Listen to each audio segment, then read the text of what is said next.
Vamos falar sobre o lagarto.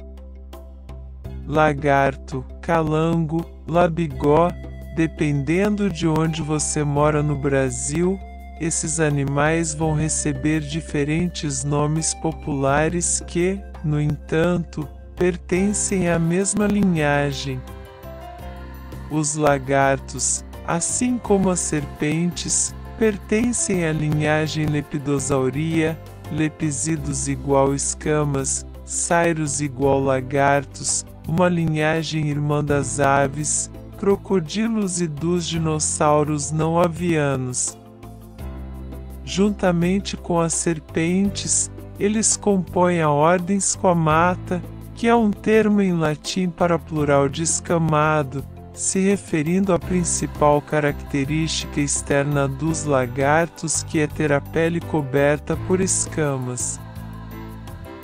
Uma das principais diferenças entre lagartos e os répteis da linhagem dos dinossauros e das aves é em relação ao posicionamento dos membros. Nos lagartos eles ficam posicionados lateralmente ao corpo, enquanto nos répteis da linhagem dos dinossauros e das aves, os membros ficam posicionados abaixo do corpo.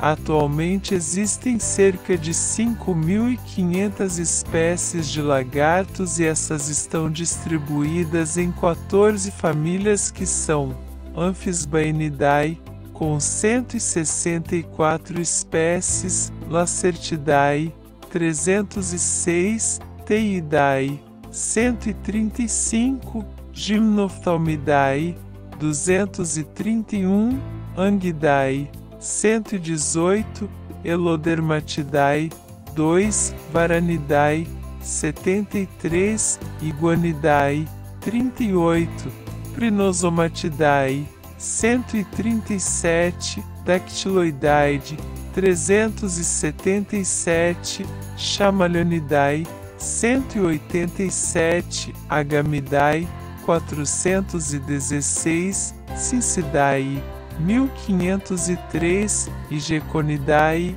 881.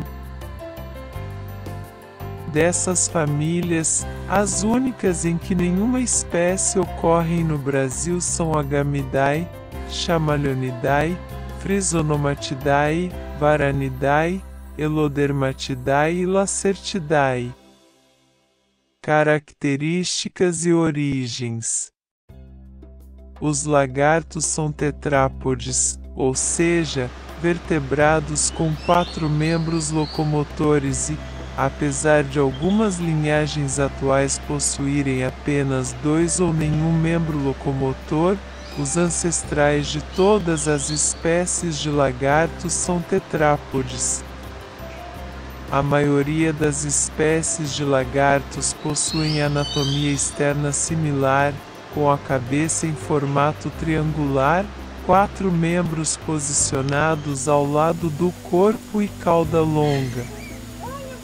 O tamanho das espécies pode variar de menos de 2 centímetros na espécie Sapphidactylus ariasae encontrada na República Dominicana, até os enormes dragões de Komodo, Varanus komodoensis, que pode atingir até 3 metros de comprimento e pesar mais de 70 kg. Em tempos pré-históricos, a Austrália abrigou um dos maiores lagartos já existentes, o Megalania, Varanus priscus, que podia atingir mais de 7 metros e pesar mais de 1.000 kg. Hoje em dia, no entanto, cerca de 80% das espécies de lagartos são pequenas. Os fósseis de lagartos mais antigos datam do Mesozoico, um período que foi completamente dominado por uma linhagem irmã dos lagartos, os Archosauridae, que compreendia os dinossauros não avianos e avianos. Por isso, os lagartos enfrentaram muita competição por alimento, o que é uma das hipóteses para o tamanho reduzido da maioria das espécies, bem como a alimentação insetivora, pois competir por espaços e presas menores era mais fácil e factível para as linhagens de lagartos da época. Com o tempo e a extinção de dinossauros, eles atingiram tamanhos maiores, até chegar no já mencionado Megalania. Algumas espécies de lagartos possuem 2 ou nenhum membro, mas isso não significa que eles não são tetrápodes. Os ancestrais dos lagartos foram tetrápodes e essa condição apoda, ou seja, sem membros, é um caractere mais recente, derivado de um ancestral com 4 membros. A família Amphisbaenidae, por exemplo, é composta somente por espécies sem membros.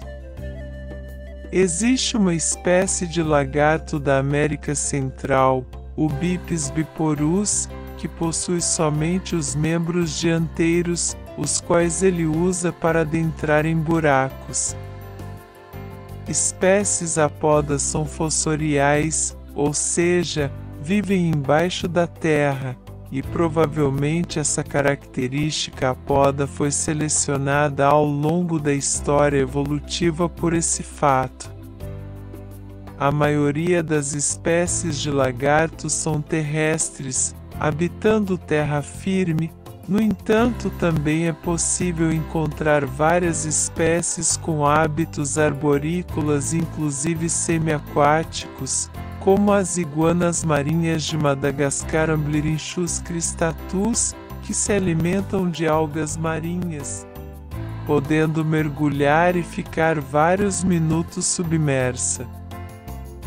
Lagartos são ectotérmicos, o que significa que eles precisam de ajuda da temperatura do ambiente para regularem a sua própria. Sendo assim, é bem comum avistar lagartos nas horas mais quentes do dia sobre rochas absorvendo calor. Muitas espécies possuem hábitos noturnos e são extremamente adaptados a vários tipos de ambientes, não ocorrendo apenas nos polos e áreas muito frias.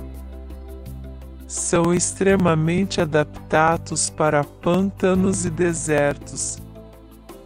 Os lagartos se locomovem movimentando os membros. No caso das espécies apodas, o rastejamento é feito por contrações musculares, fazendo com que o animal deslize pelo solo. Existem, no entanto, algumas espécies com comportamentos locomotores bastante peculiares, como o dragão voador, Dracovolans, que possuem na lateral do seu corpo extensas projeções de pele, que dá a eles a capacidade de planar quando saltam de uma árvore para outra, amplificando a sua capacidade de deslocamento. Algumas espécies podem se locomover usando somente as patas traseiras quando se sentem ameaçadas, como o teiu, Salvator merianae, e lagartos do gênero Enealius. Outras espécies, como a mais famosa delas, o lagarto Jesus Cristo, Basiliscus basiliscus, também usam somente as patas traseiras em uma situação de fuga, só que nesse caso, eles conseguem inclusive atravessar pequenos cursos d'água correndo. Sim, correndo sobre a água. A grande diversidade dos lagartos também é refletida na sua alimentação. A maioria das espécies é insetívora, ou seja, se alimentam de insetos. No entanto, existem espécies completamente herbívoras, como as iguanas e carnívoras com grande potencial de predação, como os dragões de Komodo, que que podem predar animais grandes como cabras e até búfalos asiáticos. Algumas espécies, como os membros da família Elodermatidae, produzem veneno e os usam para matar as presas, sendo o mais conhecido o monstro de Gila, Eloderma suspectum. Uma outra espécie que possui veneno é o dragão de Komodo. Ele morde os animais e depois segue seu rastro até encontrá-los mortos, e aí então se alimentam da carcaça. Lagartos são ovíparos, ou seja, botam ovos e deles saem os filhotes.